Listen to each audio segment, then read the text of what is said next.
السلام علیکم۔ مجھے ایک بار یاد ہے جب میں سارا بھابھی کے ساتھ بازار گیا۔ اس وقت میری عمر تقریباً 12 سال تھی۔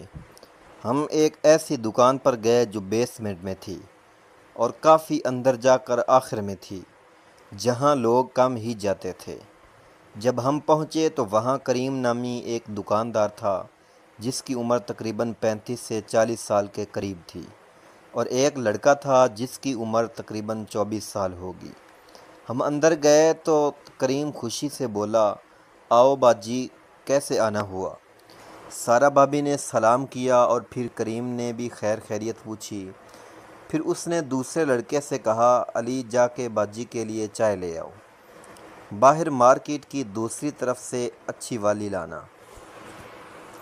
لڑکا مسکرا کر چلا گیا۔ سارا بھابھی ہنستے ہوئے بولی، خیریت ہے، اتنی دور سے چائے کیوں منگوائی جا رہی ہے؟ کریم نے کہا، ہاں باجی، آج موقع مل گیا ہے آپ کی خدمت کا، اس میں کمی نہیں آنی چاہیے۔ سارا بھابھی نے کہا، اچھا اگر میں کہوں آج کوئی خدمت نہیں کرنی؟ کریم بولا، ایسا نہ بولیں، ہم تو پہلے ہی تھکے پڑے ہیں، 2 مہینے سے گھر بھی نہیں گئے۔ سارا بھابھی ہنس کر بولی، تو لگتا ہے دماغ پر گرمی چڑھ گئی ہے۔ کریم بولا، جی ہاں، بالکل آپ کی بات صحیح ہے۔ دکان بھری ہوئی تھی اور کوئی جگہ خالی نہیں تھی۔ ایک بڑا سا کاؤنٹر تھا جس کے اندر وہ کھڑا ہوا تھا۔ میں اور سارا بھابھی باہر والی سائڈ پر ایک ٹیبل پر بیٹھ گئے۔ کریم نے سارا بھابھی سے کہا، آپ اندر آ جاؤ، دیکھ لو جو چیز لینی ہے۔ کاؤنٹر کافی اونچا تھا اور کریم کے پیر سے نیچے کچھ نظر نہیں آ رہا تھا۔ سارا بھابھی اٹھیں اور دکان کے اندر چلی گئیں۔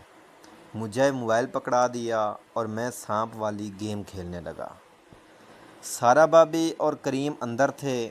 بھابھی الماری کی طرف منہ کر کے ہلکی پھلکی باتیں کر رہی تھیں اور کبھی اس کے ساتھ لگ کر کچھ دیکھنے لگتیں، کبھی ادھر ادھر ہوتیں۔ پھر میں نے دیکھا کہ یہ سارا بھابھی کا بازو حرکت کر رہا ہے، جیسے کسی چیز کو پکڑ کر آگے پیچھے کر رہی ہو۔ پھر انہوں نے مجھے آواز دے کر کہا، سنو، اگر کوئی فون آئے تو مجھے بتانا، اور اگر دوسری چیزیں دیکھنی ہیں تو تم دیکھ لینا۔ میں نے کہا، نہیں بھابھی، مجھے تو گیم ہی کھیلنی ہے۔ سارا بھابھی بولیں، چلو ٹھیک ہے، دھیان سے کھیلتے رہو۔ کریم کاؤنٹر پر دونوں بازو رکھ کر میری طرف دیکھ رہا تھا اور بولا، اگر یہاں کوئی چیز پسند نہیں آئی تو کاؤنٹر کے نیچے والے حصے میں دیکھ لینا، وہاں بھی کافی اچھا سامان رکھا ہوا ہے۔ سارا بھابھی بولیں، ہاں میں بھی سوچ رہی ہوں کہ نیچے بیٹھ کر دیکھ لوں، شاید کوئی چیز اچھی مل جائے۔ اور میری طرف دیکھ کر کہا، تم کو کون سی شرٹ چاہیے؟ میں نے بتایا، بلو کلر کی۔ تو بولیں، اچھا تم کھیلتے رہو، میں ڈھونڈ کر دکھاتی ہوں۔ اتنے میں کریم بولا، جی ہاں، وہ نیچے ہی رکھی ہوگی۔ ساری باتوں کے بعد سارا بھابھی آرام سے نیچے بیٹھ گئیں۔ کاؤنٹر کی دائیں طرف شیشہ لگا ہوا تھا جہاں سے بھابھی مجھے نظر آ رہی تھیں۔ پہلے میں اتنا غور نہیں کیا بھابھی کیا کر رہی ہیں۔ پھر جب کریم کے چہرے کے تاثرات بدلے تو میں نے اس کی طرف دیکھا تو اس کے منہ سے آواز نکلی، آرام سے، جلدی مت کرو۔ سارا بھابھی خاموش رہیں۔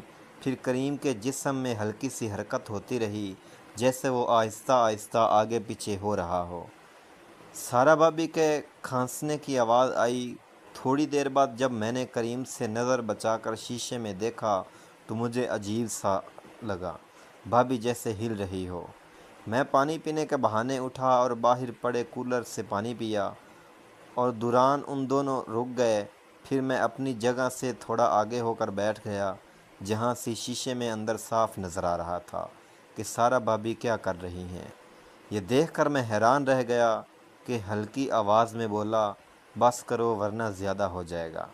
سارا بھابھی نے اپنا منہ صاف کیا بال ٹھیک کیے اور آرام سے ایک شرٹ اٹھا کر کھڑی ہو گئیں اور نرمی سے بولیں یہ دیکھو ٹھیک ہے۔ میں نے کہا اب خود دیکھ لیں۔ اتنے میں کریم بولا رکو میں ڈھونڈتا ہوں، اور نیچے بیٹھ گیا۔ اب سارا بھابی کاؤنٹر پر دونوں بازو رکھ کر کھڑی ہو گئیں اور مجھ سے پوچھا کال تو نہیں آئی کسی کی؟ میں نے کہا نہیں بھابی کوئی نہیں آئی۔ سارا بھابی بولی اچھا چلو تم کھیلتے رہو، اور ساتھ ہی تھوڑا اپنی جگہ بدلی جیسے پاؤں سیدھے کر رہی ہو۔ پھر میری طرف دیکھ کر بولیں بور تو نہیں ہو رہے ہو؟ میں نے سر ہلایا۔ میں نے کہا نہیں۔ اچھا چلو تھوڑی دیر تک چلتے ہیں، اچھے سے کپڑے دیکھ لو۔ پھر انہوں نے ہاتھ نیچے کیا اور ہلکا سا سر موڑ کر پیچھے دیکھنے لگیں۔ میں نے شیشے میں دیکھا تو کریم نے آہستہ سے کہا اس بچے کا کیا کرنا ہے؟ اس کا اشارہ میری طرف تھا۔ سارا بھابی نے کہا کچھ نہیں، یہ کچھ نہیں بولے گا۔ کریم بولا کوئی آ نہ جائے دیکھ لینا۔ سارا بھابی بولی ہاں بس شور مت کرنا اور جلدی سے کر لو، آج گزارا کر لو۔ پھر کریم نے مجھے کہا بیٹا بات سنو۔ میں نے کہا جی انکل۔ وہ بولا ایسا کرو باہر والی گلی میں لائٹس بند کر دو، فضول جل رہی ہے۔ میں نے کہا باہر جا کر لائٹ بند کی اور واپس آ کر بیٹھ گیا۔ کریم نے فون نکالا اور علی کو کال کی اور کہا ہاں کہاں رہ گئے ہو؟ آگے سے پتہ نہیں کیا جواب آیا۔ پھر بولا ٹھیک ہے زیادہ سے زیادہ 15-20 منٹ۔ اب میں تو پریشان تھا، وہ لڑکا علی باہر کھڑا تھا۔ کریم سارا بھابی سے کہنے لگا ویسے تمہارا دیوانہ ہو گیا ہے، کہتا ہے میرا بھی کچھ کرو۔ سارا بھابی بولی نہیں اس کی ضرورت نہیں ہے۔ پھر کریم نے دکان کے اندر آ کر آدھی لائٹس بند کر دیں۔ اب کافی اندھیرا تھا۔ میں اپنی گیم میں مصروف رہا اور وہ دونوں موقع کا فائدہ اٹھا رہے تھے۔ کچھ دیر بعد سارا بھابی مجھے نے کہا بیٹا باہر جا کر دیکھو جوتے پڑے ہیں، وہ اٹھا لاؤ۔ میں اٹھا اور دکان سے باہر آ کر رک گیا کیونکہ لائٹس پہلے ہی بند تھیں اور مجھے کوئی نہیں دیکھ سکتا تھا۔ جب میں باہر رکا تو اندر سے ٹھک ٹھک کی آواز آنے لگی۔ کریم بولا اچھا کیا بچے کو باہر بھیج دیا؟ مجھے سب سمجھ آ رہا تھا۔ تھوڑی دیر میں کریم کی سانسیں باہر تک سنائی دینے لگیں۔